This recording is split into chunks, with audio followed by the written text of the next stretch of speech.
niños escritores y el tonto en el centro del círculo. De esta historia tienes una versión falsificada, rosada, tonta, cursi, azucarada, que alguien con la mollera un poco rancia consideró mejor para la infancia. Roald Dahl. En 1885, el comité de una biblioteca pública en Massachusetts expulsó un libro de sus estantes bajo el argumento de que era inmoral y ofensivo, y su lenguaje vulgar e ignorante. Ese libro era Las aventuras de Huckleberry Finn. En 1972, una asociación estadounidense por los derechos de los afroamericanos acusó a un libro de racismo, mientras padres de familia y periódicos lo acusan de ser el libro más desabrido jamás escrito para niños. Ese libro era Charlie y la fábrica de chocolate. En 2001, en Pensilvania, un reverendo en una iglesia invitaba a la gente a avivar una inmensa hoguera con un mismo título que, 2 años después, sería acusado por el cardenal Joseph Ratzinger, antes de llegar a ser más conocido como el Papa Benedicto XVI, de minar la cristiandad. Ese libro era Harry Potter. Cuando se habla de libros para niños, es casi inevitable hablar también de su censura, del eterno dilema entre lo entretenido y lo educativo, entre lo moral y lo inmoral. En el siglo XXI, lejano ya de esa época en que la Inquisición quemaba por igual a los libros y a sus autores, está, sin embargo, sujeto a nuevas formas de restricción y censura, que en gran medida conciernen a las lecturas para niños y jóvenes, y a cómo éstas deben ser escritas, corregidas, elegidas, publicadas y publicitadas. En Aprendiendo a leer, Bruno Bettelheim y Karen Celan afirman que la educación se ha convertido en la mayor empresa de nuestra sociedad. Agregan también que aprender a leer tiene una importancia tan grande dentro de la educación del niño que su experiencia en el aprendizaje de la lectura con frecuencia sella el destino de su carrera académica. La lectura es de vital importancia para niños y jóvenes que comienzan a adentrarse en ella, y la elección de los libros que estos nuevos lectores deben conocer es una tarea movediza en la cual están involucrados tanto escritores, editoriales, instituciones escolares, organismos de gobierno, así como padres de familia. En defensa de la libre expresión, la American Library Association, ALA, creada en 1876 y en constante transformación desde entonces, está dedicada actualmente, entre otras cosas, a difundir y a contrarrestar los intentos de prohibición de los libros por parte de diversos grupos alrededor del país y del mundo, entre los cuales están grupos religiosos, políticos, gubernamentales, consejos escolares y padres de familia. Según la recopilación de casos publicados en los medios y de denuncias individuales que conforman las bases de datos de la ALA, el grupo que más intenta año con año retirar libros de las bibliotecas escolares y de los salones de clases es el de los padres de familia. Pero un dato aún más interesante es que entre los libros en constante riesgo, no tanto de las llamas como de los estantes cerrados, existe una coincidencia de títulos entre los más populares y más leídos por los niños y los más censurados por los padres. Sí, es verdad que a nivel mundial constantemente se insiste en los bajos índices de lectores jóvenes y en la competencia que los libros tienen con los nuevos medios de comunicación. También es verdad que nunca antes en la historia se había leído tanto y que nunca antes tantos niños habían tenido acceso a la lectura. Además de tener mayor libertad y variedad para escoger sus propias lecturas en busca de sus propios gustos y placeres. Y para los censores, todo placer es sospechoso. En la lista de los libros más frecuentemente retados, Cheyenne, en el sentido de que han sido blanco de intentos de prohibición o restricción, 3 autores y sus obras llaman la atención por coincidir su popularidad con la controversia que provocan.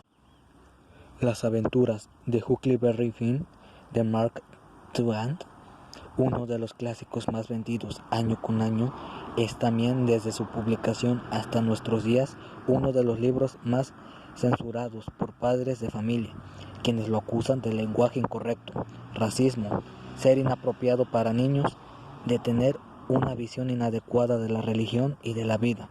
A su vez, uno de los más famosos autores de la literatura infantil, el inglés Roald Dahl, tiene sin interrupción un lugar en la lista de la ALA, regularmente por 3 de sus obras: James y el durazno gigante, Charlie y la fábrica de chocolate y las brujas, las cuales son acusadas regularmente de racismo, de misoginia, de violencia, de incitar a los niños a huir de casa y de vengarse de los adultos. Y por supuesto, el tercer caso es la saga para niños más rápidamente vendida de la historia y más rápidamente leída por millones de niños, Harry Potter, con sus 7 volúmenes, atacados por ir en contra de diversas creencias religiosas, por incitar a los niños a desobedecer a los adultos, a romper las reglas, por promover la brujería, el ocultismo, el satanismo. Así continúa la lista, y si no es un ismo, es el otro. Si a los niños les gusta tanto un libro, se vuelve sospechoso de inmediato, afirma sobre la censura de libros infantiles otra controversial y exitosa autora estadounidense de cuentos para niños, Jude Blume. Are You There God? It's Me, Margaret. Tiger Eyes. Actualmente está casi garantizado que en cuanto un libro se vuelve popular, se convierte en blanco de controversia. Pero si se vuelve popular entre niños y jóvenes, se convierte en blanco de la censura. Otros libros de gran popularidad entre niños y jóvenes y en constante batalla contra los censores son varios de G.D. Salinger, por mostrar una filosofía pobre de la vida, por lenguaje inapropiado y violencia. El Mago de Oz de Frank Baum, Peter Pan de Carlo Collodi y Cómo matar a un ruiseñor de Harper Lee entran dentro de esta categoría por sugerir a los niños huir de casa, racismo y lenguaje inapropiado. Asimismo, varios libros para niños de Jude Blume por sexualidad explícita y lenguaje inapropiado. Y no son excepción algunos libros con títulos tan sugestivos como Daddy's Roommate de Michael Will Hoyt, Hater Has Two Mummies, 1989, de Leslie Newman, y It's Perfectly Normal, 1994, de Robbie Harris, por hablar explícitamente de la homosexualidad. A la censura, que por lo general busca extensos e intrincados argumentos en contra de sus objetivos, parecen concernirle en realidad muy pocos temas. Cuando se trata de libros para niños, sexualidad, religión, educación, debemos creer que la tarea del censor es impedir que los niños arriben demasiado pronto al conocimiento de ciertos temas, aunque estos temas sean ya parte de sus vidas y estén en constante exposición a ellos, gracias al bombardeo de la publicidad y los medios. Restringir su insaciable curiosidad, aunque esta restricción implique muchas veces confundirlos o frustrarlos, al no obtener respuestas claras de sus preguntas. Dominar sus impulsos incivilizados, aunque sean muchas veces los adultos quienes actúen de forma arbitraria, egoísta y violenta en el mundo de los niños. La censura es, pues, para su protección. ¿Pero protección de qué? Sino de una construcción un tanto inasible y sofista, de un monstruo en el closet. Los argumentos del censor son siempre sospechosos por su incapacidad para delimitar con claridad sus objetivos.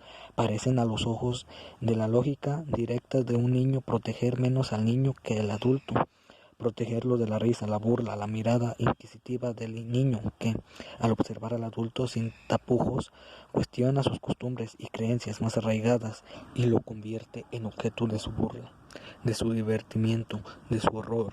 Es el adulto el verdadero monstruo del closet. La inocencia es un estado en el que tratamos de mantener a nuestros niños. La dignidad es un estado que reclamamos para nosotros, escribe el Nobel sudafricano J.M. Coetzee en su introducción a Giving Offense, Easy on Censorship, y todos estos libros tan controversiales que, por su popularidad, parecen hablar tan directamente a los niños, muestran las grietas y errores del mundo de los adultos, la tristeza de la vida, lo incomprensible de la historia y sobre todo la impotencia de ser niño.